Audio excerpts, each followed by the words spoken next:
பாராளுமன்ற தேர்தலில் பாரதிய ஜனதாவுக்கு எதிராக காங்கிரஸ் உள்ளிட்ட கட்சிகள் இணைந்து இந்தியா என்ற பெயரில் கூட்டணி அமைத்துள்ளன.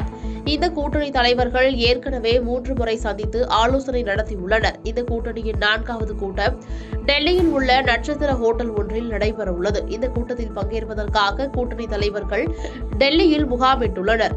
அந்த வகையில் திமுக தலைவர் மு.க.ஸ்டாலின், ஐக்கிய ஜனதா தளம் தலைவர் நிதிஷ்குமார், சிவசேனா தலைவர் உத்தவ் தாக்கரே, திரிணாமுல் காங்கிரஸ் தலைவர் மம்தா பானர்ஜி உள்ளிட்டோர் ஏற்கனவே டெல்லி சென்றுள்ளனர். இந்தியா கூட்டணி தலைவர்களின் இன்றைய கூட்டத்தில் பாராளுமன்ற தேர்தல் வியூகம் மற்றும் தொகுதி பங்கீடு குறித்து பேசி முடிவு செய்யப்படும் என டெல்லி வட்டாரங்கள் தெரிவித்துள்ளன.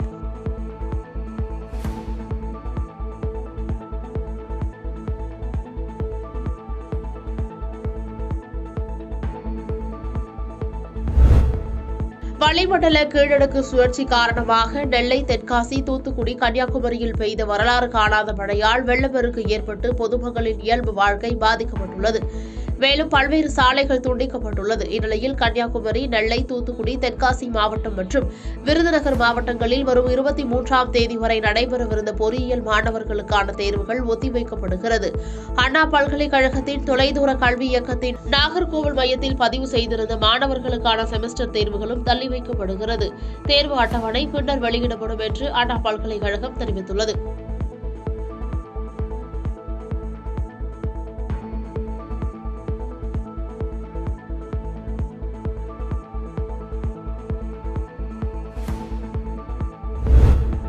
குமரிக்கடல் மற்றும் அதனை ஒட்டிய பகுதிகளில் வளிமண்டல சுழற்சி நிலவி வருகிறது. இதன் காரணமாக திருநெல்வேலி, தூத்துக்குடி, கன்னியாகுமரி, தென்காசி ஆகிய தென் மாவட்டங்களில் கடந்த 2 நாட்களாக அதி கனமழை கொட்டி தீர்த்தது.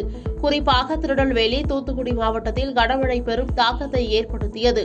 தூத்துக்குடி மாவட்டம் திருச்செந்தூர், காயல்பட்டினத்தில் அதீத கனமழை பெய்தது. இதன் காரணமாக பல்வேறு இடங்களில் ரயில் போக்குவரத்து பாதிக்கப்பட்டது.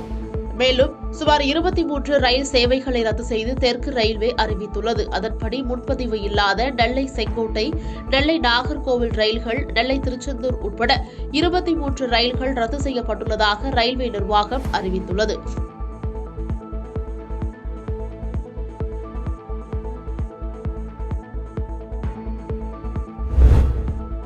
இஸ்ரேல் பிரதமர் பெஞ்சமின் நெதன்யாகு அமெரிக்க பாதுகாப்பு அமைச்சர் லாய்ட் ஆஸ்டினுடன் இணைந்து கூட்டாக பத்திரிகையாளர் சந்திப்பை நடத்தினார். அப்போது இஸ்ரேலுக்கு அமெரிக்கா ஆதரவளித்து வருவதற்காக தனது நன்றியை தெரிவித்துக் கொண்டார். தொடர்ந்து அவர் கூறுகையில், இது எங்களுடைய போர் மட்டுமின்றி பல வழிகளில் உங்களுடைய போரும் கூட என நாங்கள் நினைக்கிறோம். ஏனெனில் உலகில் நாகரிகத்தின் சக்தியை நீங்கள் வழிநடத்தி செல்கிறீர்கள் என்று அமெரிக்காவை குறிப்பிட்டு பேசியுள்ளார். மேலும் ஈரானின் பயங்கரவாத மையத்திற்கு எதிரான போர் இது. பாப் எல் மாண்டிப் கடல்வழி ஜலசந்தியை மூடும்படி மிரட்டும் ஈரான் உலக நாடுகளின் இயக்கம் சார்ந்த சுதந்திரத்திற்கு அச்சுறுத்தலாக உள்ளது என்றும் பேசியுள்ளார். குமரிக்கடல் மற்றும் அதனை ஒட்டிய பகுதிகளில் வளிமண்டல சுழற்சி நிலவி வருகிறது. இதன் காரணமாக திருநெல்வேலி, தூத்துக்குடி, கன்னியாகுமரி, தென்காசி ஆகிய தென் மாவட்டங்களில் கடந்த 2 நாட்களாக அதி கனமழை கொட்டி தீர்த்தது. குறிப்பாக தூத்துக்குடி மாவட்டம் திருச்செந்தூர் காயல்பட்டினத்தில் அதீத மழை பெய்தது. இந்நிலையில் தூத்துக்குடி வரை செல்லும் விமானங்கள் ரத்து செய்யப்படுவதாக தகவல் தெரிவிக்கப்பட்டுள்ளது. இதில் சென்னையிலிருந்து தூத்துக்குடி வரை செல்லும் 6 விமானங்கள் ரத்து செய்யப்படுவதாக அறிவிக்கப்பட்டுள்ளது. இதன் காரணமாக மதுரை வரை செல்லும் விமானங்கள் முழுமையாக நிரம்பியுள்ளன.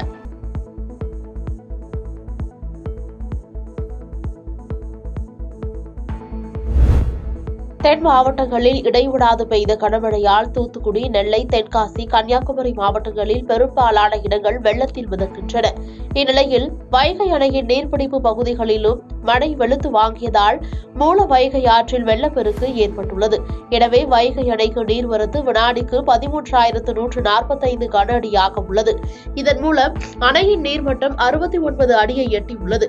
எனவே அணையிலிருந்து உபரி நீர் திறக்க வாய்ப்புள்ளதாக தகவல் தெரிவிக்கப்பட்டுள்ளது. இதனால் தேனி, திண்டுக்கல், மதுரை, சிவகங்கை, ராமநாதபுரம் ஆகிய மாவட்டங்களுக்கு 3ஆம் கட்ட வெள்ள அபாய எச்சரிக்கை விடப்பட்டுள்ளது.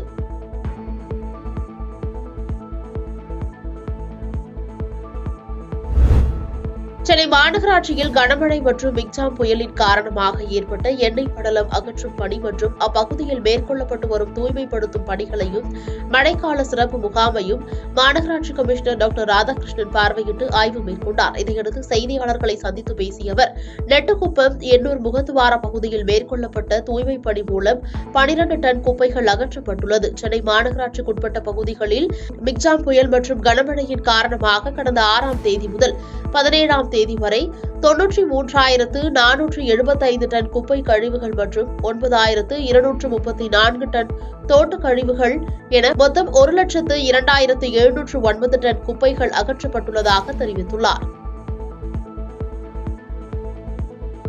பாதகம் செய்பவரை கண்டால் நாம் பயங்கொள்ளலாகாது பாப்பா, மோதி மிதித்து விடு பாப்பா, அவர் முகத்தில் உமிழ்ந்து விடு பாப்பா. அண்மை செய்திகளை உடனுக்குடன் தெரிந்து கொள்ள இணைந்திருங்கள் இயம்நாடு தொலைக்காட்சியுடன்.